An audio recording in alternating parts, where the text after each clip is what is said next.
I started working on the film before production began. I was a small child, living with my parents' guest house. Hi, I'm Don Sylvester. I'm the supervising sound editor for Ford vs. Ferrari. I'm David Giamarco. I was a re-recording mixer and sound editor on Ford vs. Ferrari. Today, we're going to be breaking down how sound works in film and how we use it to tell a story. I like to describe sound, at least movie sound, as a tree of sound. It has three main branches: dialogue, music, and sound effects. But inside those branches, or below those branches, are extensions of different kinds of sound. Dialogue has got production sound and ADR, added sound later. Music has got score and source music. Sound effects has got a whole lot of different branches: Foley, backgrounds, atmosphere, hard effects.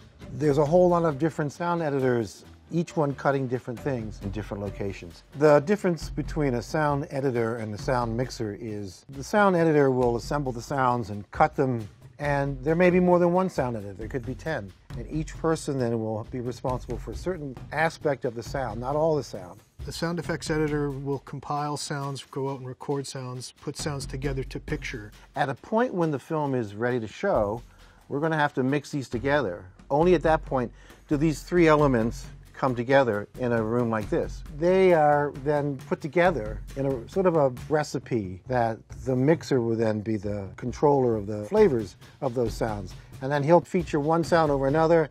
The music may be stronger here, or the sound effects may be stronger here.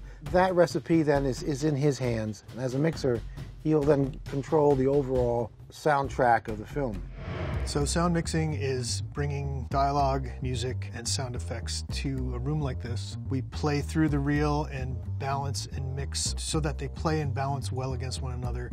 A sound supervisor will be hired on the show. He will put a crew together, and he works closely with the director. They'll speak about the vision of the film and what kind of sound the director wants for the movie, and then we'll start putting a soundtrack together. I was brought on the film early to work on what we call a previs. Previs is an animated rendition of the scene made by computers. It's kind of a moving storyboard, and the director comes in and directs it. They felt that they needed sound. I agreed. They had to have sound to have the cars have any kind of impact on the screen.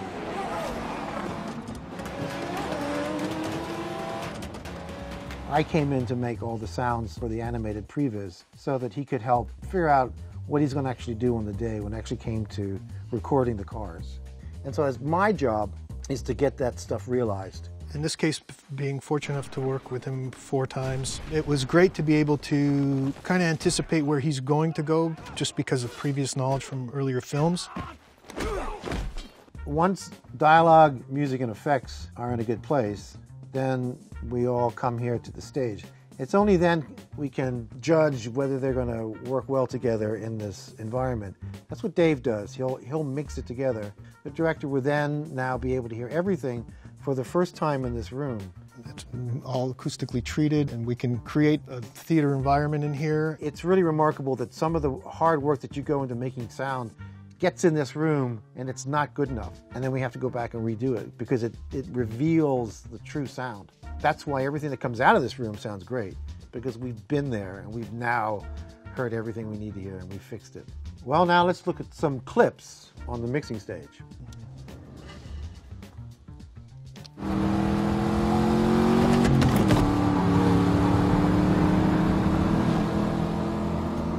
In the beginning of the movie, Carroll Shelby talks about how a man becomes one with a machine. Here's an example of where the man becomes part of the race, the machine. He's thoroughly concentrating on his race. And although it's a very intimate moment, it's snapped out when reality comes back and the car in front of him does an evasive maneuver. So what is an internal moment? It's probably when the sound goes away.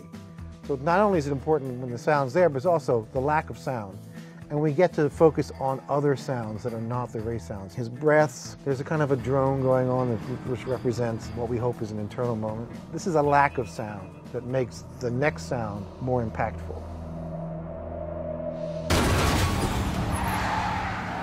So in order to try to achieve some kind of the realism of racing in an open cockpit like this, we had this heavy buffeting wind.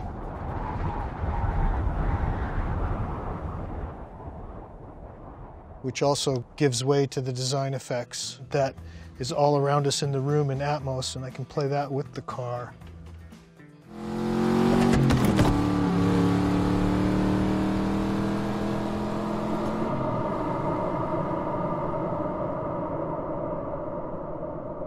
This is the Dolby monitor that allows us to see where I'm placing things in the room. Like those balls light up when program is hitting them, and that's where I place the wind in the room. It's up closer to the screen, up on top. It gives me a view of where I've placed things and what's hitting things when and where. Practical effects like when the car crashes and comes flying by us, that I'm using Atmos to take us through the room as the car would go over us.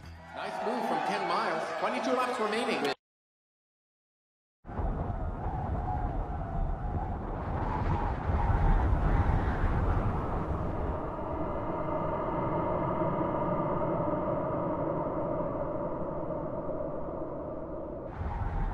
Of course, the car crash comes flying over our heads. Let me just show you what music and dialogue we're doing through that same sequence. 22 laps remaining with Bill Hill and Dan Gurney in the lead.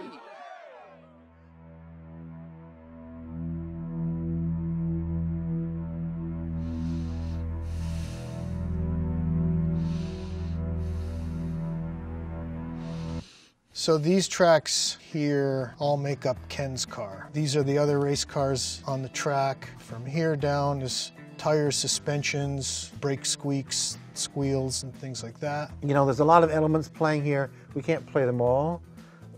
Engines and backgrounds and crowds and things like that. Some feet.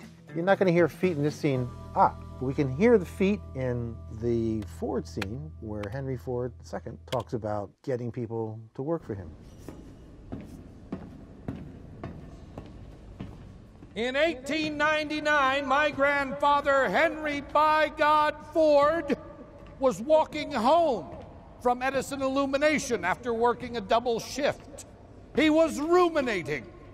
That morning, he had himself an idea that changed the world. In this clip, Henry Ford addresses the employees of Ford Motor Company, and the voice needed to have the same impact as his personality. We wanted to make sure his voice boomed throughout the factory. It's actually heavily treated. I don't think you'll notice that it's heavily treated because it sounds right for the man and it sounds right for the environment. So this is how he initially sounded. In 1899, my grandfather, Henry By God Ford, was walking home. So then we add that verb to him to carry through the plant. In 1899, my grandfather, Henry By God Ford, was walking home. We also felt that the feet, his feet walking, would also express some of his personality. Things need to have character, and they need to have more than just being okay. Every sound has an opportunity to create character and character development and tell more of the story. There was no feet actually recording the tracks, at least nothing that was very, very useful. So we had to add them. You could do the real sound of leather on what we think is concrete. It didn't sound right. So the next idea was to put leather on wood. It didn't work. So the only thing that really sold the idea of a very forceful person and a strong personality was feet on metal. Now don't look closely because there's no metal on that gangplank, but there is now because his feet now sound like the man who's in charge of a multinational corporation, and that's what we wanted. So here's an example of feet being done a whole lot of ways, but only one of them was really right.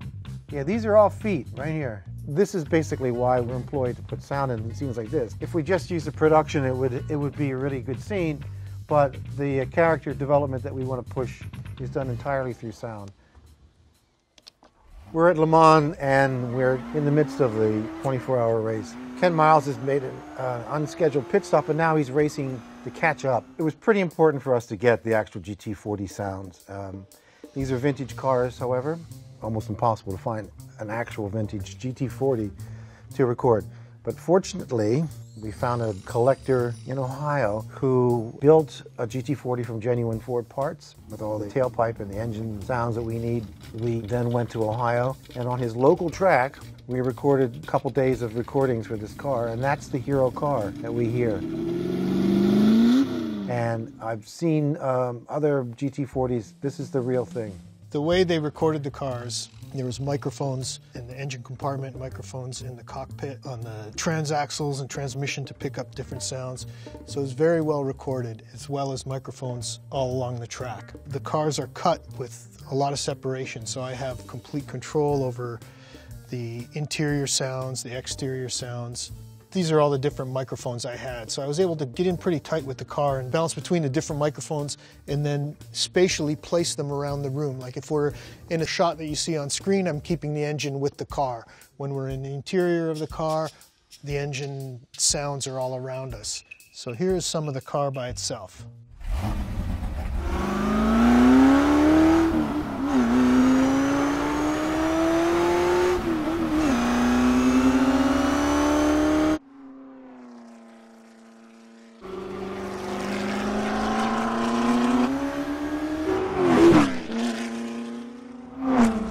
Sometimes when you're listening to these tracks by themselves and you hear the car engine and sometimes it sounds weak or soft, that's because there's a car skid there or the tire skid or a gear change that's filling that void, or it's for music or it's for dialogue. Okay, so we're continuing on with the same scene, only this time we're going to demonstrate some of the sounds in reverse order. Let's start with some of the crowds and then build up some of the sound effects until we finally have the full sound. So all of our crowds are in different languages, as well as we have some PA announcers in French and English. So there's a whole atmosphere of the Le Mans place itself. So when we cut back and forth from the race, we come to the stands, there's another world of sound.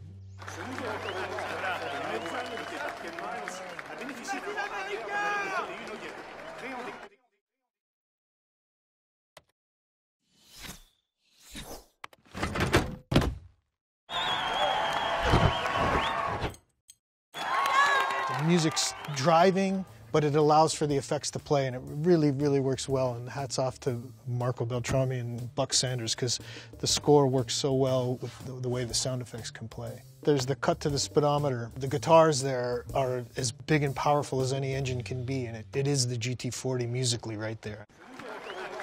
He's pushing the car too hard. That's not the plan. Plans change.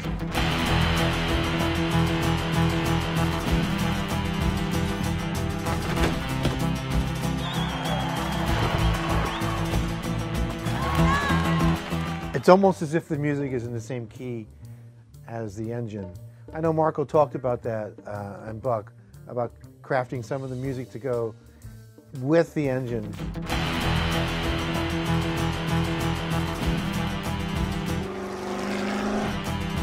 I never really isolated that moment before, but now that I have, that's the same key. They're no dummies. Shelby, he's pushing the car too hard. That's not the plan. Plans change.